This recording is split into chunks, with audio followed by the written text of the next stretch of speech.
Bonjour à tous et bienvenue sur le plateau de Bonjour chez vous. Je suis ravie de vous retrouver aujourd'hui. Notre thème du jour est Dieu t'a appelé, il va t'équiper. Et aujourd'hui, c'est Gwen qui va nous apporter la pensée du jour. Et nous terminerons l'émission avec la rubrique Flashback qui sera animée aujourd'hui par Frank. Il nous parlera du ministère d'Oral Roberts.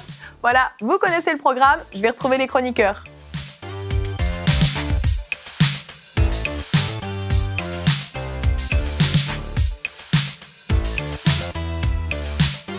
Bonjour à tous. Bonjour Evelyne. Bonjour Evelyne. Vous avez aimé ma prononciation de Oral Roberts? Oui, Bravo, parfait. bravo, bravo. J'ai pas entendu, peux-tu refaire? Oral Roberts. C'est ça. Un peu que robots, c'est des robots en fait. C'est pas pareil. Roberts. Non, mais pour nos amis français, Oui. donc quasiment tout le monde, bah, ils ont compris de qui je voulais parler. Ah, c'est tu ça. vois. Donc, sinon, on n'aurait pas compris. Parce que moi, la première fois, quand tu m'as dit Oral Roberts, je t'ai dit, pardon, c'est qui? En effet. En effet. Donc, Frank, c'est toi qui feras la rubrique Flashback. Aujourd'hui, on a une petite pensée pour Anne, hein, quand même. Ouais. Elle nous manque. Anne sera avec Reviens. nous dès la semaine prochaine. Donc, on s'accroche. On doit supporter Frank encore en rubrique Flashback. Tu me donnes sa grâce. Supportez-moi. Non, tu fais ça très, très bien. Tu es un excellent remplaçant, Frank. Merci. Merci à toi. Et aujourd'hui, donc, on va parler de l'équipement. Et justement, Frank, Dieu t'a parfaitement équipé pour remplacer Anne dans la rubrique Flashback. Alléluia. Amen. On voit que Dieu nous équipe, peu importe les circonstances dans lesquelles il nous emmène, en fonction de notre appel, Dieu nous équipe. Et on en parle tout de suite dans la pensée du jour.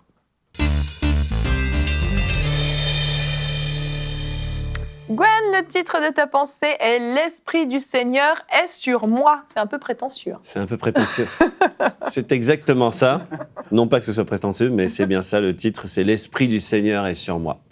Et on peut lire directement dans Luc au chapitre 4 et verset 18. « L'Esprit du Seigneur est sur moi parce qu'il m'a consacré par onction pour annoncer la bonne nouvelle aux pauvres.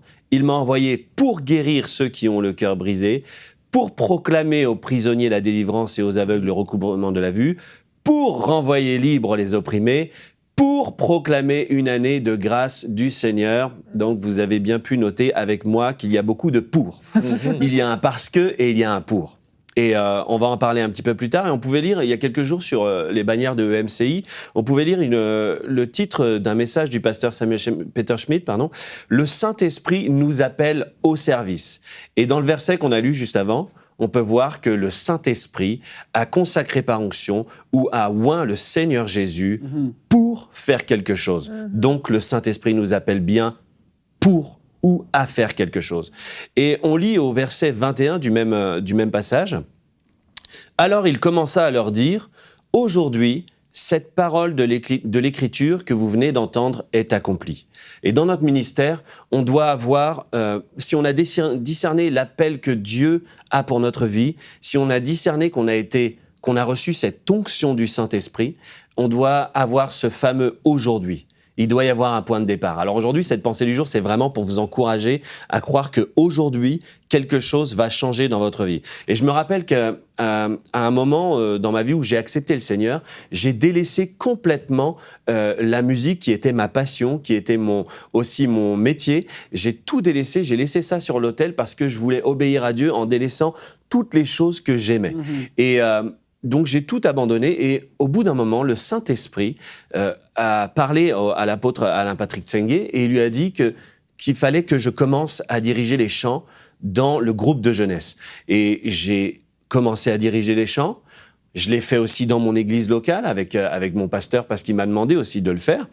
Et à un moment précis, j'ai su que l'onction était venue sur moi. C'était quelque chose de surnaturel. C'était un équipement divin qui s'était posé dans ma vie, qui était là, et c'est pas orgueilleux comme on pouvait dire tout à l'heure ou prétentieux, puisque quoi qu'il en soit, je l'ai pas créé. C'est venu sur ma vie. Donc j'y suis absolument pour rien, mais j'ai vu que cette onction me donnait une assurance surnaturelle, une assurance extraordinaire pour accomplir le ministère auquel j'étais appelé.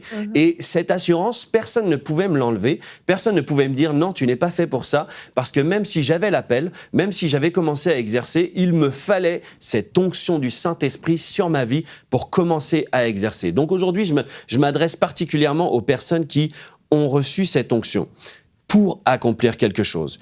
Et il doit y avoir ce jour où on sait que Dieu nous a oints. Dieu nous a appelés, mais Dieu nous a oints pour commencer à œuvrer.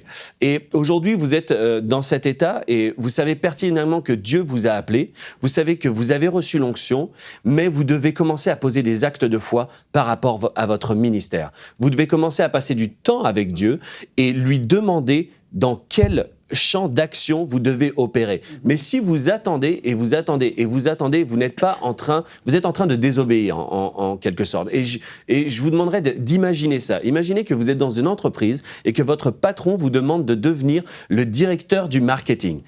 C'est un poste particulier, mais votre patron vous demande d'être directeur du marketing, il doit vous équiper, il doit vous donner les finances nécessaires puisque c'est le marketing, il doit vous donner les outils nécessaires et vous êtes censé être la personne qui va apporter une dynamique économique, une dynamique financière à l'entreprise, mais au lieu de ça, vous restez en étant un exécutant. Alors être un exécutant, c'est très bien, mais il y a des missions différentes et il y a des saisons différentes. Vous avez reçu l'onction et Dieu vous appelle à être un évangéliste et en tant qu'évangéliste, vous allez devoir passer du temps avec Dieu et lui demander « Seigneur, comment je dois faire pour opérer dans ce ministère pour lequel tu m'as appelé et pour lequel tu m'as oint ?» Parce que le Saint-Esprit m'a appelé au service. Et je pense au frère Cospiel, par exemple, qui a eu cet appel d'évangéliste.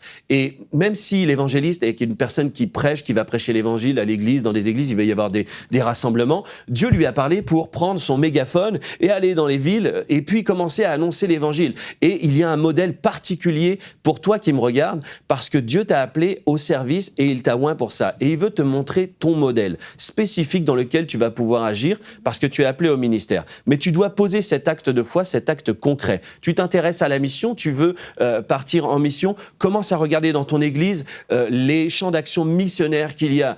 S'il n'y en a pas dans ton église, tu peux aller voir sur EMCI, je suis certain que tu vas trouver des outils particuliers concernant ton appel. L'onction du Saint-Esprit, c'est comme si Dieu nous mettait sur les starting blocks, je ne sais pas comment on dit autrement, mais tout le monde comprend ça, pour démarrer une course. C'est pas nous qui nous mettons sur ces starting blocks, c'est le Saint-Esprit qui nous met là, qui nous dit « ça y est, tu as été appelé, tu as été équipé, maintenant tu es ici pour démarrer ta course et tu vas devoir commencer à courir. » Donc commence à œuvrer et tout ce que ta main trouve à faire selon ton ministère, selon l'appel qu'il y a sur ta vie, fais-le. Amen. Amen. Je dis Amen comme les Oral Roberts. Merci Gwen, merci pour cette pensée. Dieu nous équipe. Amen, amen. C'est vraiment merveilleux de savoir que quand on reçoit un appel, Dieu nous équipe. Et j'ai aimé ton exemple du directeur du marketing. Je crois qu'un chef d'entreprise serait vraiment ridicule de dire voilà, tu vas être directeur du marketing, mais je te donne ni le budget, ni le matériel, ni le personnel. Bon, bah, tu te débrouilles. C'est certain que les fruits vont être ridicules. Et nous, on a le chef d'entreprise suprême, on a le chef de l'univers et qui est notre père en plus. Que demander de plus? Quand il nous appelle, quand il nous confie une mission, il nous équipe. Et comment savoir si on a été équipé? C'est pas en restant assis puis en attendant que tout à coup on voit quelque chose descendre du ciel, une armure ou un équipement spécial. C'est en agissant. Et dès le moment où on commence à œuvrer dans notre appel, tout à coup on découvre des choses qui ont été mises en nous qu'on ignorait complètement. Et puis on se dit oh wow, en fait Dieu m'avait équipé, j'étais équipé mais je le savais pas. Et c'est vraiment en démarrant quelque chose. Et c'est là cette différence, les gens vont attendre qu'il se passe quelque chose, de sentir tout à coup l'onction venir sur eux, d'avoir une parole, d'avoir un rêve, un songe, une vision, quelque chose. Mais il n'y a pas besoin de ça. C'est par la foi qu'on agit parce que Dieu est fidèle. Il l'a promis, il va nous équiper et on va le regarder parce que vous avez des doutes à la maison, je le sens. Donc, le verset du jour aujourd'hui, 2 Timothée 3, 17. « Ainsi, l'homme de Dieu se trouve parfaitement préparé et équipé pour accomplir toute bonne œuvre. » Amen. Amen. C'est drôle, ton illustration du directeur du marketing, parce que quand j'ai commencé à l'antenne de télévision en Alberta, c'était justement le poste qu'on m'offrait au départ. Et puis moi, je connaissais absolument rien au marketing. Mais c'est ça. Et le premier projet que j'avais, bien, en fait, il y a un des vice-présidents de l'antenne de télévision est arrivé dans mon bureau, m'a remis une chemise et puis il a dit « Tu as un budget de 100 000 $, vas-y, avance. » Puis j'étais comme, OK, mais c'était mon premier projet. Wow. Mais là-dedans, j'ai grandi. Et Dieu nous équipe. Et Dieu nous surprend, en fait. Parce que finalement, il nous donne une sagesse comme on cherche sa face, hein, c'est certain. On dit, Seigneur, OK, là, j'ai besoin de ton aide parce que je connais rien à tout ça, mais Dieu est capable de nous équiper. Mais on doit croire qu'il est là. Exactement. Mais un élément clé que Gwen a dit, c'est l'obéissance. En fait, je crois que Dieu, dans notre cheminement, Dieu avait déjà des projets pour nous. Ouais. Et on serait surpris une fois qu'on arrive, qu'on est obéissant, à se rendre compte que tout ce qu'on avait fait auparavant, c'était des petites pierres, en fait, qui s'accumulaient. Et quand on va se mettre à faire le travail dans le champ dans lequel on doit faire, on se rend compte que, mais ce que j'ai appris ou l'expérience que j'ai eue précédemment, voilà à quoi elle sert. Et ce que j'aime, il y a un texte dans la Bible qui dit que Jésus a envoyé les disciples 2 par 2 et ils sont partis. Et quand ils sont revenus, ils étaient tout contents en disant, Seigneur, regarde, les malades sont guéris, il y a eu des délivrances et tout ça. Ils ont dit au Seigneur tout ce qu'ils avaient pu accomplir, mais parce qu'ils sont d'abord partis. Ils n'ont pas dit, mais Seigneur, tu sais, nous, on n'était que des pêcheurs de poissons. Est-ce que tu es sûr qu'on est prêt à y aller? Non, ils ont obéi. Et quand ils sont partis, ils sont revenus avec du fruit. Et je crois que quand on travaille dans ce que Dieu nous appelle à faire, les fruits que nous allons récolter, le résultat que nous allons avoir, c'est vraiment un témoignage que vraiment qu'on a obéi, que Dieu est derrière. En fait. Exactement. Moi, je me souviens quand j'ai repris le travail après la naissance de Sophia, donc mon deuxième enfant, on avait un besoin à Enseigne-moi au niveau relations donateurs. J'y connais rien à tout ça, et puis ça implique d'avoir beaucoup de contacts avec les gens, les donateurs, et particulièrement souvent de les conseiller, de les aider. Il y a des besoins particuliers, les gens nous écrivent forcément dès que tu as des relations avec les gens, mais il y avait donc un besoin spirituel. Et puis moi, j'avais juste fait l'école biblique l'IBM à l'époque, mais j'avais pas beaucoup de pratique, et je me disais, est-ce que je vais être à la hauteur? Et combien de fois c'est arrivé où je recevais un email et je me disais, mais qu'est-ce que je vais répondre? Et juste, je commençais, cher frère, un tel, et tout. J'écrivais sans m'arrêter. Et à la fin, je relisais ce que j'avais écrit. J'étais, waouh, c'est tellement puissant. Et c'était vraiment le Saint-Esprit. Et c'est arrivé, mais plein de fois. Et j'ai vraiment vu comment Dieu m'avait équipée pour ce poste, pour cette saison. Et pour Bonjour chez vous, j'ai vécu la même chose. J'aurais jamais cru que j'étais capable d'animer une émission. Je voyais Annabelle animer Parole de femme quand j'étais chroniqueuse dans Parole de femme et je me disais jamais j'arriverai à faire ce qu'elle fait, c'est fou. Et on commence, on ne sait pas ce que Dieu a mis en nous et il y a un équipement qui est surnaturel, qui n'a rien d'humain, qui ne dépend pas de nos propres capacités, qui sort et puis on se dit juste waouh, merci Seigneur, tu m'avais préparé, tu m'avais équipé, mais je le savais juste pas en fait. Ouais. Ce que je voulais dire, c'est que si on voit le Seigneur Jésus qui a été oint et qui dit qu'il a été oint pour faire quelque chose, on a reçu cette onction, il faut qu'il se passe quelque chose. Oui. C'est pas pour qu'on dorme et puis qu'on continue à juste garder ces choses-là pour nous. C'est ça qui est justement le problème. C'est si tu commences à garder les choses que Dieu a mis en toi, il t'a équipé, il a investi.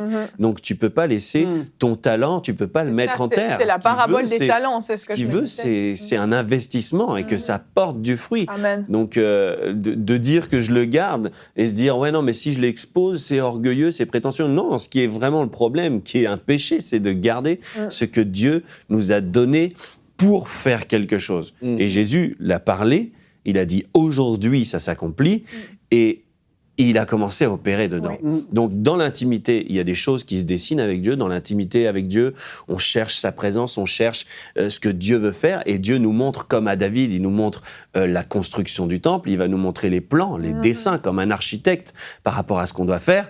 Et après, dans l'action, il doit se passer quelque chose. On doit commencer à faire ce qu'on a vu là dans l'intimité. Exactement. Et pas juste regarder Oral Roberts qui est super, mais aujourd'hui, Frank qui aime beaucoup Oral Roberts, aujourd'hui, Frank anime les héros de la foi, mais il a aussi passé du temps dans la présence de Dieu et il a des projets glorieux qui vont venir très très bientôt, hein, c'est ça, très bientôt? Amen. Non, mais je le dis parce que je le sais, il m'en a parlé. Mais ces choses-là, c'est parce qu'il doit faire l'œuvre d'un évangéliste. Ce que disait Paul à Timothée, fais l'œuvre d'un évangéliste parce qu'à un moment, il faut que tu fasses ce à quoi tu as été appelé. Oui, je suis un peu passionné. C'est clair. Ça, c'est vrai. Amen. Une C'est des super. choses, une des choses, je crois, importantes, c'est que Dieu recherche des cœurs dépendants, tout simplement. Si nous sommes dépendants sur le Seigneur, on dit, Seigneur, j'ai besoin de toi. Je me souviens d'une histoire quand Mathilde et moi, on devait aller consoler une dame qui venait tout juste de perdre son mari. Elle était enceinte et puis elle avait une petite fille, je crois. Oh là là. Et puis nous, on arrivait là en tant que les pasteurs qui devaient la consoler. C'était une tragédie. Je me souviens, j'étais dans ma voiture puis je disais à Mathilde, mais je me souviens pas d'avoir suivi un cours à l'Institut biblique pour cette situation. C'est terrible, mais qu'est-ce qu'on va faire? Mais là, Seigneur, Saint-Esprit, aide-nous. Et puis, on a sorti de notre voiture, nous sommes rentrés à la maison. Et puis, l'Esprit de Dieu était là. L'onction de Dieu est venue sur nous. La femme, la dame a été totalement consolée. Et puis là, la parenté aussi est arrivée. Et puis, on a pu parler du Seigneur à toute la famille. Et puis là, vraiment, j'ai ressenti la présence de Dieu dans ce moment-là qui a quand même marqué ma vie. Et puis là, elle se posait des questions sur le ciel et je venais de vivre ma visitation en 2004. Donc là, j'ai commencé à parler du ciel, comment c'était glorieux et puis tout le monde était on veut y aller. Mais j'ai vu, wow, le Saint-Esprit nous équipe. Mais avant de sortir de ma voiture, j'étais comme un peu dans la crainte. C'est ça. Mais Dieu nous équipe toujours. Ouais. Je veux juste faire la nuance parce que c'est important tout ce qui a été dit parce qu'il y a des gens à la maison, je pense, qui vont se dire OK, j'ai compris tout ça. Mais il faut saisir le revêtement de puissance du baptême du Saint-Esprit. Ça, c'est ouvert à tous. Oui. C'est ouvert à tous d'aller imposer les mains sur les malades, qu'ils soient guéris. Tu n'as pas besoin... Oui, il y a des appels au ministère, il y a des dons de l'Esprit qui peuvent se manifester, mais tout simplement aller œuvrer au nom du Seigneur, ça, c'est ouvert à tous les croyants qui sont nés de nouveau. Ça, je veux faire vraiment parce que l'onction du Seigneur, le Saint-Esprit est sur chacun de nous qui a été baptisé du Saint-Esprit pour accomplir l'œuvre qu'on a à faire sur terre. Mais après ça, comme que ça a été dit ici, il y a des choses spécifiques pour chacune de nos vies. Puis c'est comme on en a parlé, l'onction, c'est un équipement surnaturel pour accomplir quelque chose de précis que Dieu veut que nous, on accomplisse. Puis ça, il y a la différence. C'est que des personnes, des fois, ils peuvent dire, mais j'irai pas prier pour un malade, j'ai pas l'onction pour faire ça. Non, c'est pas vrai. Tu l'as. Comprenez-vous ce que je veux dire? Je veux faire la nuance parce que c'est important. Sinon, les gens, ils restent inactifs, comme que tu as dit, à certains sujets. Puis Dieu veut pas ça non plus. Il veut vraiment qu'on soit actif dans ce qu'on a déjà reçu. Puis, il y a autre chose après aussi pour chacune de nos vies spécifiquement. Exactement. Merci à tous pour cette conversation qui était super édifiante. Et on va continuer avec un domaine très édifiant. On va passer à la rubrique Flashback. Frank, aujourd'hui, tu nous parles d'un homme, Oral Roberts ou Oral Roberts, dont tu présentes les prédications, certaines prédications dans l'émission Héros de la foi. Donc, tu as choisi entre guillemets, quoi, mais ce ministère que tu voulais nous présenter aujourd'hui, parce que non seulement tu en parles dans Héros de la foi, en tout cas tu le présentes dans Héros de la foi, mais aussi parce que c'est un ministère que toi-même personnellement tu apprécies quand même beaucoup. Oui, absolument, oui. Puis, oui, en effet, en Héros de la foi, pour l'instant, on fait 4 ministères. Si les gens ne l'ont pas écouté, allez écouter Héros de la foi. C'est très puissant. On a reçu des témoignages de guérison, justement, plusieurs personnes qui ont été guéries au travers de l'émission. Puis, ouais, on va parler de Oral Roberts. C'est là, je vous encourage à le pratiquer. Oral Roberts. C'est comme Allez, ça. tout le monde à la maison. Oral Roberts. Hey, man! Oh, on va l'appeler le frère Roberts pour l'émission. Ça va être plus facile. Sérieux, ils auraient pu l'appeler autrement. C'est quand même 2 mots qui s'apprennent pas super Oral bien. Roberts, ouais, faut être anglais quand même. Hein. Mais bon, en tout cas, on va parler de lui aujourd'hui parce que il est je veux dire, lui, c'est un héros de la foi, évidemment, que Dieu a utilisé. Il est le père de tellement d'hommes de Dieu sur cette terre. Il a fait une œuvre qui est extraordinairement grande. Oui. Grande, mais aujourd'hui, je veux parler surtout de ses commencements, de son enfance, puis jusqu'à vraiment ce qu'il rentre dans le ministère. Puis peut-être une prochaine fois, si je remplace Anne encore, je pourrais refaire plus la deuxième partie de sa vie, si on veut. Mais lui, donc il est né très pauvre. Il était dans une famille qui était pauvre, mais il y avait un père qui était prédicateur et une mère qui aimait beaucoup le Seigneur. Fait que lui, la particularité, et je vais encourager les personnes même justement à aller écouter l'émission Le 4e homme de Héros de la foi. Parce que c'est une émission qui est tellement puissante. Le message qu'il a prêché, c'était extraordinaire. Je l'avais dit dans l'intro de l'émission aussi, il y a beaucoup de gens qui peuvent regarder ces personnes-là et puis se dire, c'est facile de prêcher la foi, t'es jamais malade, c'est facile de prêcher la prospérité, tu manques de rien, blablabla. Mais il a vraiment passé par l'épreuve parce que, justement, à l'âge de 17 ans, il a été atteint d'une maladie très sérieuse, puis on va le voir. OK. Mais bon, donc il était un enfant, il avait 2 parents qui aimaient vraiment le Seigneur, mais il était, comme on dit, bègue, il avait un bégaiement très sévère. Il n'arrivait pas à parler bien du tout. Et il y avait un de ses oncles, même justement, il l'écrasait constamment. Mais tu feras rien dans la vie, tu feras rien de bon, tu sais pas parler, tout ça. Puis il se faisait vraiment écraser. Il y avait une mentalité qui se forgeait en lui. Puis son père, quand il voyait ça, évidemment, c'était un homme de foi. Il n'avait pas tout saisi, tout sur la guérison et toutes ces choses-là, mais il aimait vraiment Dieu et sa mère aussi. Puis son père, quand il entendait des choses comme ça, que des gens parlaient négativement, il parlait vraiment la vie dans sa vie. Il disait « Non, Oral, tu vas servir Dieu. » Et puis là, c'est comme il renversait les mauvaises choses par la parole de Dieu. Il prophétisait sur sa vie. Et puis, qu'est-ce qui s'est passé? Bien, vu qu'il bégayait beaucoup, il n'y avait pas beaucoup d'amis, il était rejeté facilement des gens à son école et tout ça. Et en grandissant, il est venu qu'il était grand, en fait. Il était 6 pieds, comme on dit ici. Je ne sais pas comment c'est en mètres en France. 1m80. 1m80 à peu près. Plus, Mais plus, OK. Et puis, il était bon au baseball et au basketball. Donc, il est devenu très bon dans ces 2 sports-là et c'est devenu la passion de sa vie, en fait. Puis, tout ce qui était négatif autour de lui, il a voulu, comme je peux le dire, il s'est concentré, il a tout mis ça dans les sports. Tout qu'est-ce qu'il y avait en lui, peut-être qu'il pouvait faire, qui était rejeté, mais il était bon dans les sports, donc il faisait des sports à fond. Puis là, qu'est-ce qui est arrivé à un moment donné? En 1935, son professeur a vu qu'il était très bon au basketball, justement. Il lui a dit « Oral, est-ce que tu aimerais ça venir à telle école? » C'était à une 50aine de milles de où est-ce que ses parents il habitaient. À l'époque, c'était des petits villages et tout ça aux États-Unis. Dans les années 30, aux États-Unis, il y avait eu la dépression qui avait été là. Et puis là, ses parents commençaient à s'en sortir un peu plus. Puis il s'est fait offrir ça, d'aller à cette école-là pour pouvoir jouer au basketball. Donc, il a dit... Ouais, c'est pour lui, il voyait ça comme son billet de départ de cette petite maison, de la pauvreté, de tout ça, et de pouvoir faire sa vie dans la petite école là-bas. Et puis, donc, il a accepté, il est allé. Il est devenu le président de sa classe, comme on dit ici. Je ne sais pas si ça se dit en France, mais ça veut dire qu'il était vraiment aimé. Il commençait à bien performer, tout ça. Il commençait à être aimé de plus en plus.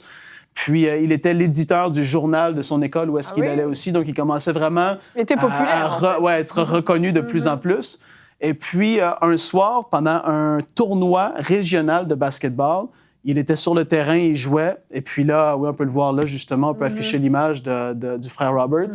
Ça, c'est plus tard dans sa vie, évidemment. Il jouait au basketball et puis là, il s'est effondré tout simplement sur le terrain de basketball. Et là, il s'est mis à tousser. Et il a vu qu'il a commencé à cracher du sang. Aïe. Et là, son prof de basketball, le coach, l'a vu, il a dit « Wow ». Là, il a su que c'était sérieux. Il a dit Oral, là, tu t'en vas, on se retourne chez tes parents. Donc, il l'a mis tout de suite dans la voiture. Il est retourné chez ses parents dans sa petite maison. Et puis là, sa condition, elle s'est juste empirée. Toussait. Puis, il ne savait pas qu'est-ce qui se passait. Il était jeune. Puis, à un moment donné, il se souvient, il s'est tourné vers son père. Il a dit Papa, qu'est-ce que j'ai? Pourquoi est-ce que ça m'arrive? Qu'est-ce qui fait que je crache du sang comme ça? Il a dit Oral, tu as la tuberculose dans les 2 poumons. Oh là là. C'est fini. En voulant dire, à ces années-là, c'était pour dire tu vas mourir. Ouais. C'est ça que ça voulait dire. Et puis là, il était tout jeune. Et là, la peur, il a commencé à voir noir vraiment et tout ça. Et juste, comment je peux dire, pour empirer la situation, il y avait des chrétiens qui venaient le voir les dimanches après-midi, qui venaient dire « Mais c'est Dieu qui t'a mis ça. C'est Dieu qui t'a donné ça. » Et puis là, c'est devenu qu'à tellement l'énerver, tellement l'agresser, il a dit « Si c'est Dieu qui m'a mis ça, je vais jamais le servir. » Et là, c'était devenu vraiment, ça l'avait évidemment affecté. Et puis on sait que c'est pas Dieu qui lui a donné la tuberculose dans les 2 poumons. Et là, sa maman, elle a dit ça, elle a vu ça et elle le regardait, elle a dit « Oral, si tu donnes ta vie au Seigneur, parce qu'il n'était pas né de nouveau encore, il a dit « Si tu donnes ta vie au Seigneur et si tu te tournes vraiment vers lui et tu places ta foi en lui, il va te relever de ton lit d'affliction, de cette maladie. Il va te relever. » Puis elle, c'est comme venu plus fort qu'elle. Elle avait dit que c'était comme une parole vraiment de prophétie qu'elle avait eue. C'était de relèvement, tu sais. Puis c'était sorti fort en elle parce qu'il était même pas... Ses parents n'étaient pas encore au niveau de la guérison divine. Ils prêchaient le salut, ils prêchaient la foi, ils prêchaient ces choses-là, mais ils n'avaient jamais vu de malade guéri. Mais là, c'était sorti d'elle, tu sais, vraiment fortement. Puis ça l'a, soudainement, ça l'a relevé. Et dans les mêmes temps, sa grande sœur, qui était déjà mariée, elle s'appelait Jewel, elle était dans sa maison, puis c'était une femme qui aimait Dieu. elle a commencé à ressentir en elle que Dieu voulait le guérir vraiment. Et puis elle non plus, elle ne comprenait pas trop toutes ces affaires-là de guérison. Et elle est allée voir son frère sur son lit parce qu'il n'arrivait même plus à bouger, à marcher. Il était complètement couché tout le temps. Elle l'a regardé, elle lui a dit « Oral, je le sais, Dieu veut te guérir. » Et encore là, quand elle a dit ça, c'est devenu comme vraiment la vie qui est rentrée dans son corps. Et là, il est devenu vraiment encouragé. Il s'est passé quelque chose en lui. Et puis là, pas longtemps après, son père est arrivé. Il s'est dit « Oral, là, je vais m'agenouiller à côté de ton lit, puis je vais prier jusqu'à temps que tu te donnes au Seigneur. » Et là, son père, il voulait vraiment pas que son fils, évidemment, meure sans Jésus. Et il a dit, ça prendra le temps que ça prendra. Moi, je vais me mettre sur mes genoux et je vais prier pour toi. Puis là, tu t'imagines, t'es là, t'es faible, tu peux rien faire. Là, tu sais ton père, tu peux pas l'empêcher parce que t'es tellement faible. Et son père a commencé à prier pour lui, sauve son âme, sauve-le, et restaure-le. Et puis là, les heures ont passé. Puis là, il est arrivé quelque chose qui l'a marqué pour le restant de sa vie, qu'il a dit. Il s'est tourné vers son père à un moment donné, et son père l'a regardé, et il a dit, c'est devenu tout comme tellement glorieux, lumineux, et il a dit, j'ai vu le visage de Jésus dans le visage de mon père. Et au moment où il a vu ça, il a dit, je me suis effondré en sanglots. Et là, j'ai vu à quel point Jésus m'aimait, et il a dit, j'ai donné ma vie au Seigneur. Il dit, je me suis tourné vers lui, j'ai crié à lui, et j'ai eu soudainement l'assurance de mon salut. Et là, il était sauvé. Wow. Qu'est-ce qui s'est passé? Dans ces temps-là, il y avait un évangéliste qui venait dans leur village qui s'appelait George W. Munsey. C'est un évangéliste qui n'était pas forcément très connu. On n'entend pas parler de lui aujourd'hui. Mais il y avait un chapiteau et il allait de ville en village, de ville en ville, et il priait pour les malades. C'était quelque chose qui commençait à se faire de plus en plus. Mais dans les années 30, encore là, c'était pas répandu partout comme dans les années 50 ou 60.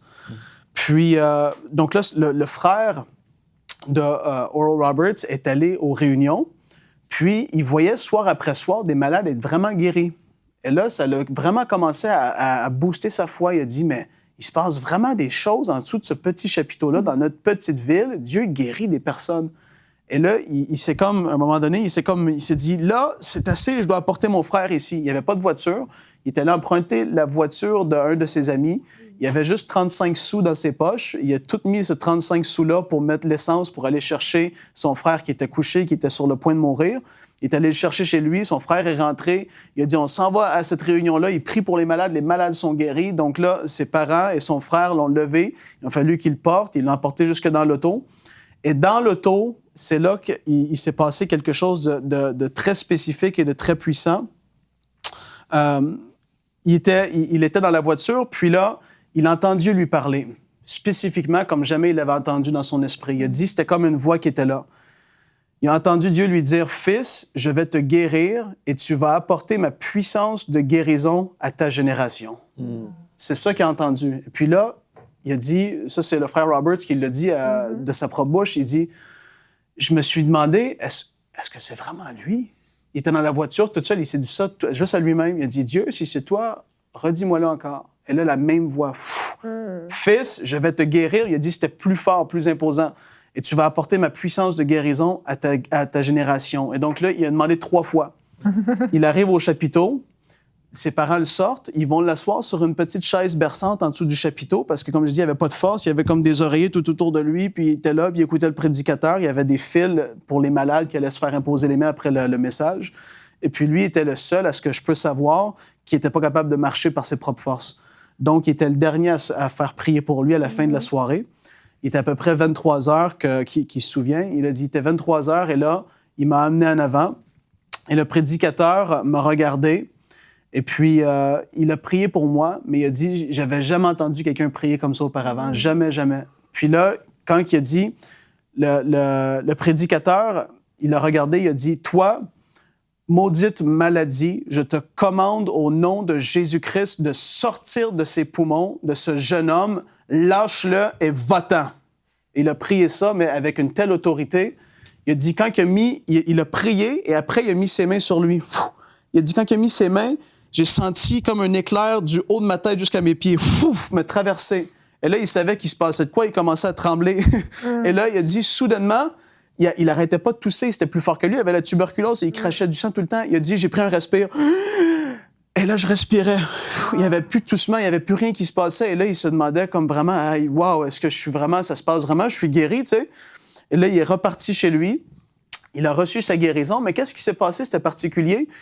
Il avait tendance à vouloir se recoucher dans son lit parce que physiquement, il n'était pas fort encore. Il avait arrêté de tousser, il crachait plus de sang, mais il était encore faible, puis il voulait remettre son pyjama, puis il voulait se recoucher dans son lit comme il faisait quand il était malade, en fait. C'est ce qu'il avait tendance à vouloir faire. Et sa mère lui a dit, non, Oral, fais pas ça. Oui. Tu as été guéri, et là, tu fais comme si tu es guéri. Et là, il a dit, si ça n'aurait pas été de sa maman, il aurait sûrement perdu sa guérison, et ce serait revenu, c'est ce qu'il a dit vraiment. Il dit, ma maman, elle a joué un rôle tellement important, et j'ai commencé à reprendre des forces et tout ça.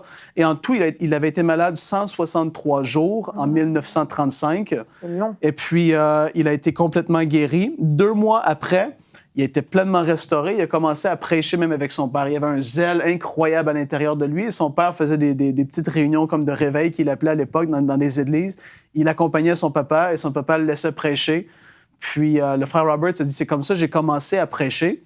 Et justement, pendant qu'il prêchait, son père recevait des offrandes, puis il donnait rien à Roberts, à Oral Roberts, au frère Robert. Il lui donnait pas rien à son fils. Puis c'est venu qu'à le décourager, justement. Puis à un moment donné, il a dit, ben là, moi, si je peux pas vivre de ça, ben je vais m'en aller de la maison, je m'en vais loin d'ici, puis je vais essayer de faire mes propres choses par moi-même. Puis là, il est sorti de sa maison, puis comme nous, on dit faire du pouce ici, mais c'est du stop, je pense que vous dites.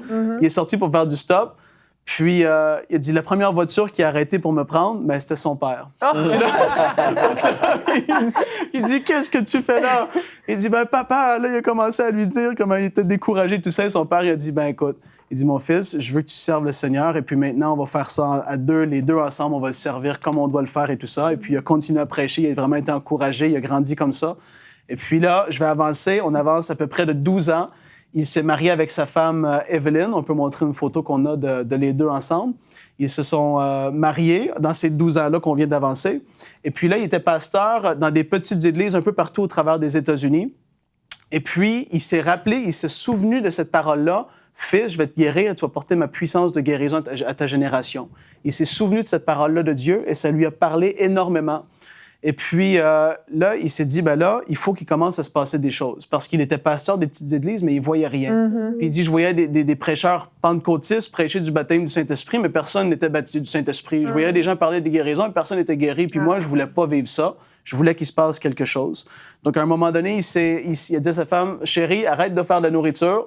Moi, je vais jeûner, je vais prier. Et donc, il a jeûné, il a prié. Je vais très rapidement parce que ça va par rapport à l'émission d'aujourd'hui, l'équipement que Dieu nous donne. Il se souvient d'un soir en particulier dans son bureau de pasteur, il s'est allongé au sol et il a dit, Dieu, si vraiment je suis pour faire quelque chose, il faut qu'il se passe de quoi. Et puis là, Dieu lui a parlé précisément sur sa vie. Ça l'a tellement encouragé. Il s'est levé, il est allé en voiture, il a vu l'auditorium dans sa petite ville où il habitait, à Enid, Oklahoma. Il a vu l'auditorium qui pouvait asseoir plus de 1000 personnes. Et lui, son église locale, auquel il était pasteur, pouvait asseoir à peu près 200-250 personnes. Donc là, il s'est dit, Dieu, tu me demandes de faire ça pour ma génération, je vais louer l'auditorium, mais si c'est vraiment toi qui m'appelles à faire ça, il a dit, je veux vraiment, vraiment pas avoir à payer pour cet auditorium-là et je veux que les personnes soient guéries. Évidemment, parce que tu annonces des réunions de guérison, je veux que les gens soient guéris. Et donc là, qu'est-ce qui s'est passé? La première réunion est arrivée. L'auditorium était plus que plein. Pour lui, c'était un miracle. Déjà là, attirer plus de 1200 personnes, c'était énorme pour lui. Il a prié pour les premiers malades. Les gens s'étaient avancés pour la guérison comme il n'avait jamais vu. Il a commencé à prier pour eux et là, il a commencé à se passer des choses extraordinaires. Les malades étaient guéris vraiment. Et puis, il se souvient, un soir, il allait prier pour un petit garçon. Et avant de prier pour lui, Dieu lui a dit, Oral, tu as été fidèle jusqu'à présent. Et là, maintenant, je veux que tu saches, quand que tu vas prier pour un malade et qu'il va y avoir des mauvais esprits qui doivent sortir et tout ça, tu vas sentir dans ta main quelque chose que je vais mettre dans ta main, si tu veux. Quand tu vas prier pour les gens, tu vas voir, il va se passer quelque chose de puissant. Il a senti dans son bras descendre la chaleur comme du Saint-Esprit, si on veut que c'était là.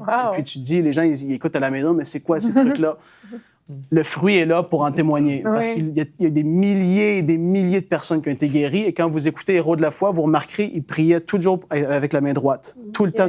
Il priait avec la main droite parce qu'il savait, Dieu lui avait parlé spécifiquement. On parle d'équipement surnaturel aujourd'hui. C'est ça qu'on parle. Là. C'est tout un équipement. Puis là, il avait dit, tu vas pouvoir chasser les démons vraiment. Et guérir les malades, quand tu vas sentir ça, et un soir, justement, il se rappelle, il sentait pas la présence de Dieu sur lui tangiblement et ça l'énervait parce qu'il voulait cet équipement-là, il voulait le ressentir. Et puis, il est sorti, bon, ben, ça s'est manifesté, mais tout ça pour dire que dans sa vie, il y a eu une enfance difficile, mais Dieu l'avait appelé et Dieu l'a équipé et Dieu a été fidèle à sa parole. Il lui avait dit, tu vas apporter ton message, le message de ma puissance de guérison à ta génération. Et si vous connaissez pas l'histoire de l'Église, dans les années 1900, je veux dire, il a impacté le monde entier. Oral Roberts, c'est un homme de Dieu incroyable, énorme. Il y a eu l'université Oral Roberts, justement, aux États-Unis, qui est là. Je n'en parlerai pas aujourd'hui, mais il a fait tellement de choses grandes et puissantes avec l'aide de Dieu. C'est vraiment un héros de la foi. Puis, il a été équipé de la part de Dieu pour faire ce qu'il devait faire. Dieu l'avait appelé et Dieu l'a vraiment équipé surnaturellement. Fait que c'est pour ça, aujourd'hui, je voulais parler de lui. Quand on s'était parlé avant l'émission, j'avais dit, lui, il a reçu un équipement surnaturel pour accomplir ce que Dieu lui avait demandé de faire. Puis, il faut être encouragé à la maison. Si Dieu vous a appelé, soyez fidèles parce que Dieu lui avait dit, Oral, tu as été fidèle. Et là, maintenant, il est monté à une autre dimension de guérison, si on veut. Puis, il se souvient des réunions, il pouvait prier toute la nuit. Des centaines et des milliers de personnes, des soirées étaient guéries. C'était surnaturel, quelque chose vraiment de glorieux. Et puis, on va le revoir de nos jours. Hallelujah. Alléluia. Amen. Frank, merci. C'était passionnant. J'ai l'impression d'être devant un film. Oui. J'ai tout vu dans ma tête et tout. C'était génial. Et j'ai vraiment aimé cet appel qu'il reçoit. Il y a 12 ans qui s'écoulent. Ouais. C'est long, 12 ans. C'est très, très long. Tu peux te dire, mais Seigneur, est-ce que tu as vraiment parlé? Est-ce que j'ai vraiment bien entendu ta voix? Je pense que c'était bien qu'il ait demandé 3 fois la confirmation quand même, parce que 12 ans, c'est long. Mais quand il a décidé que c'était le moment, là, c'était maintenant, quand il s'est enfermé, qu'il a fait cette prière dans son bureau, je crois que vraiment, là, ça a marqué un tournant pour lui parce qu'il a décidé de se positionner. Il a rien reçu de plus ou de moins. C'est ça qui change tout, c'est ça. Exactement. Il a décidé, là, de faire ce pas de foi. Louer cet auditorium de 1000 places, c'est un pas de foi gigantesque quand même. Et puis, il a mis un peu Dieu au défi, mais parce qu'il avait reçu cet appel. Et il a cru que Dieu était capable de faire ce qu'il lui avait dit, en fait, et d'accomplir sa parole au travers de lui. Hein. Si on pense, par contre, s'il avait arrêté avant les 12 ans, parce que des fois, les gens ont reçu l'appel de Dieu, mais là... dans le processus de la formation aussi, il a été prouvé, tout ça. Mais des fois, c'est là où on abandonne. Avant, je pense qu'il y en a plusieurs Oral Roberts qui sont là aujourd'hui, qui sont peut-être dans un processus de formation. Il ne faut pas abandonner. Il faut continuer jusqu'à temps qu'on arrive vraiment dans notre appel. Parce que si on a reçu une vision de Dieu, si on n'est pas encore arrivé, il faut poursuivre jusqu'à temps qu'on la vive. Amen. La Bible dit que la parole de Dieu ne revient pas à lui sans avoir fait son effet. Quand Dieu appelle quelqu'un, c'est Dieu qui parle, c'est sa parole. Ça va forcément produire un jour ou l'autre du fruit. Et toi, tu disais que ta grand-mère, c'est ça, ma grand-mère a été guérie au travers du ministère d'Oral Roberts. Oui, c'était une femme qui était dépressive à l'époque. Et puis, elle avait entendu parler d'Oral Roberts. Elle le voyait à la télévision à l'époque. Et puis, mon grand-père, qui était pas il était pas très charismatique, mais donc il n'était pas vraiment intéressé, lui. Mais Grandma Spinks voyait cet homme qui prêchait le Jésus qui guérissait. Et puis, elle souffrait vraiment d'une dépression profonde. Donc, elle a dit à son mari, elle disait, si tu m'amènes là-bas, là, à Ohio, je crois, je vais être guéri, je sais que je vais être guéri. Donc, mon grand-père Spinks se dit, parfait, on y va. Et puis, elle a reçu la prière d'Oral Roberts. Elle a été instantanément guérie. Et des fois, pour les gens, des fois, on se dit, bien, la dépression, est-ce que c'est une vraie maladie? Mais en fait, oui, vraiment, c'est une maladie qui peut ruiner une vie. Des fois, on peut même vouloir s'enlever la vie. Donc, ma grand-mère a été instantanément guérie. Et puis, elle n'a jamais été la même femme après. Elle a été vraiment remplie de joie. Puis, elle était connue, Grandma Spinks, comme étant une femme joyeuse. Et puis, même une vendeuse de produits de beauté. Et puis, elle avait beaucoup d'amis. Mais sa vie a été changée à partir d'une prière d'Oral Roberts. C'est fou, c'est vraiment puissant. Et moi, je veux vraiment vous encourager à la maison à aller écouter les prédications d'Oral Roberts sur l'émission Héros de la foi. Sincèrement, allez les écouter parce qu'on a reçu quand même beaucoup de témoignages, sans compter tous ceux qui n'ont pas témoigné, mais qui ont reçu des guérisons en regardant ces émissions. Et je me disais, Dieu lui a dit qu'il allait amener la guérison dans sa génération, mais ça va même au-delà finalement, parce qu'on est encore au bénéfice, en fait, de ce que Dieu avait mis en lui, de cet équipement surnaturel que Dieu avait mis en lui. Donc, allez écouter sur le site enseigne-moi.com dans le replay pour pouvoir regarder ces émissions de Héros de la foi. Merci Frank pour cette super rubrique. plaisir. Merci à Bravo. vous tous pour cette émission. On se retrouve demain. Demain, nous allons parler de la sanctification, c'est cool. Une émission spéciale pour les jeunes. Donc, parents, si vous avez des jeunes sous la main, ce sera l'opportunité pour eux de les emmener devant l'écran de Bonjour chez vous. Et nous aurons donc la rubrique Pasteur, j'ai une question et culture et médias. Donc, merci à vous tous de nous avoir suivis et bonjour chez vous.